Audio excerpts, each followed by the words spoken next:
Hello বন্ধুরা, কেমন আছো? আশা করি সবাই ভালো আছো। আমি কৃষ্ণা, আমার চ্যানেলে তোমাদের স্বাগত জানাই। আমি নিয়ে চলে এসেছি একটা নতুন রেসিপি, নিরামিষ রেসিপি। আজকে যেহেতু আমাদের নিরামিষ, তাই তোমাদের কাছে আজকে একটা নতুন রেসিপি শেয়ার করব।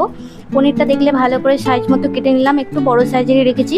এরপর কিছু মশলা ভেজে নেব, সেটা গোটা ধনে, গোটা জিরে, মৌরি আছে, সা মরিচ আছে, গোলমরিচ আছে, ছোট এলাচ আছে, দারচিনি আর লবঙ্গ। তুমি লবঙ্গটা দিতেও পারো, নাও পারো। যেহেতু আজকে নিরামিষ, স্বাদ আরও ভালো করার জন্য আমি মশলা বেশি দিয়েছি, মানে লবঙ্গ এগুলো এক্সট্রা আরও দিয়েছি, যাতে টেস্টটা আরও ভালোই হয়। নিরামিষ বুঝতেই পারছো। এরপর মশলাগুলো আমি লাল লাল করে ভেজে নেবো। দেখো ভাজা হয়ে গেছে, হালকা লাল লাল হয়ে গেছে, মানে ভাজা হয়ে গেছে। এবার এগুলোকে আমি গুঁড়িয়ে নেবো, মানে একদম ধুলো করব না, কিন্তু হাফ পুরোনো করে নেবো, যাতে আরও মশলাটা মুখে লাগে, ভালো টেস্ট লাগে, ভালো খেতে লাগে। ওই জন্য আমি ধুলো করি না, এরকম হাফ ভাঙা করি, মুখে লাগবে, ভালো টেস্ট লাগবে।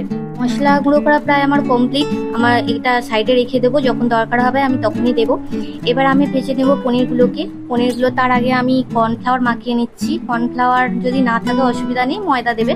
তারপরে দিলাম লঙ্কা গুঁড়ো, তারপরে দিচ্ছি হলুদ গুঁড়ো, তারপরে আর একটু দেবো স্বাদ মতো নুন দেবো। দিয়ে এটা আমি ভালো করে হালকা হাতে মিশিয়ে নিচ্ছি, কারণ তাড়াতাড়ি করে মেশালে না এটা ভেঙে যাবে।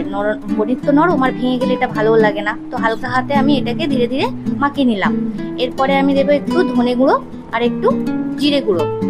এটাও আমি হালকা করে মাখিয়ে নিলাম, জাস্ট গায়ে গায়ে হালকা লেগে থাকবে। তো এটা দিলে আরো ভালো খেতে লাগবে, সেন্ট লাগবে, টেস্ট লাগবে। তো ওটা আমি ওই জন্য উপরে একটু দিয়ে দিলাম, ছড়িয়ে দিলাম। এবার এটাকে আমার ভাজতে হবে, তার জন্য আমি একটু সাদা তেল দিলাম। বেশি তেল এতে লাগে না, খুব কম তেলেই এটা রান্না হয়ে যাবে, জানো তো। মানে এই তেলটা ভাজছি না, এই তেলটাও অনেকটা পড়ে থাকবে। মানে এটা একদম হেলদি একদম খাবার, খুব কম তেলে রান্না। এটা সাদা তেল দিয়ে করা, তো সাদা তেল খাওয়া যেতেই পারে অল্প করে। এবার কড়াইয়ে সাদা তেল দিয়ে এবার এটাকে পনিরগুলোকে ভাজছি। আর হাই ফ্লেমে ভাজতে হবে, কারণ পনিরগুলো নাহলে ভেতরটা শক্ত হয়ে যাবে। হাই ফ্লেমে ভাজলে ওপর দিকটা নরম ভাজা হয়ে ভেতর দিকটা খুব নরম থাকে, আর পনির শক্ত হয়ে গেলে একদমই ভালো লাগে না। তাই এটা আমি হাই ফ্লেমে ভেজে দিচ্ছি সব। পনির ভাজা আমার হয়েই গেছে। আমি এক এক করে এইভাবে সব পনিরগুলো ভেজে নিলাম। তো আমার ভাজা কমপ্লিট, আমি সব তুলে নিলাম। এবার আমাকে গ্রেভিটা বানাতে হবে। গ্রেভি আমি বেশি রাখবো, তাই জন্য আমি কাজু বাদামও বেশি দিয়েছি। কাজুটা এমনিতেও মিষ্টি মিষ্টি খেতে, তো কাজুটা বেশি করে দিলে না গ্রেভিটা খুব সুন্দর হবে। নিরামিষ যেহেতু, তো একটু মিষ্টি মিষ্টি ভালো লাগবে।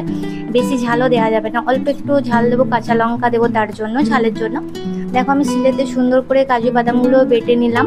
150 গ্রাম আমার পনির ছিল, তাতে আমি 7-8টা মতো কাজু বাদাম দিয়ে দিয়েছি।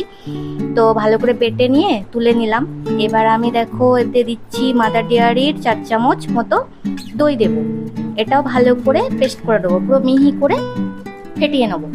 এই রেসিপিটা আমি রাতের দিকেই বানিয়েছিলাম, কারণ রাত্রে নিরামিষ খাবারের মধ্যে কিছু ছিল না। তো এটাই হঠাৎ করে মাথায় এলো, এটা আমি বানিয়ে নিলাম। তো পাতে পড়ার সাথে সাথেই সবাই এক নিমেষে ফাঁকা করে দিল। তারপরে দেখো যেটুকু তেল পড়েছিল না, আমি একটা তেজপাতা, একটা শুকনো লঙ্কা, একটা কাঁচা লঙ্কা দিয়ে দিলাম, একটু নুন দিলাম, একটু লঙ্কা গুঁড়ো দিলাম, দিয়ে একটু হালকা ভেজে নিলাম। ভেজে নিয়ে এবার যে আগে থেকে ভাজা মশলাটা ছিল না, ওটা একটু দিয়ে দিলাম।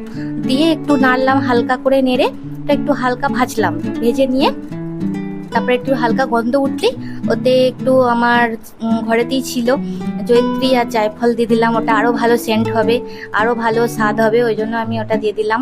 তো দিয়ে এবার ফেটিয়ে রাখা আমার যে এটা ছিল গ্রেভি করার জন্য কাজু বাদাম আর দইটা, সেটাও আমি দিয়ে দিলাম। দিয়ে ভালো করে মিক্সড করলাম। এটা যতক্ষণ না ফুটছে আমি ততক্ষণ ওয়েট করব। একটু ফুটে যেতে একটু চিনি দিয়ে দিলাম, তোমরা তোমাদের স্বাদ মতো চিনিটা দিতে পারো, আমি হালকাই দিয়েছিলাম।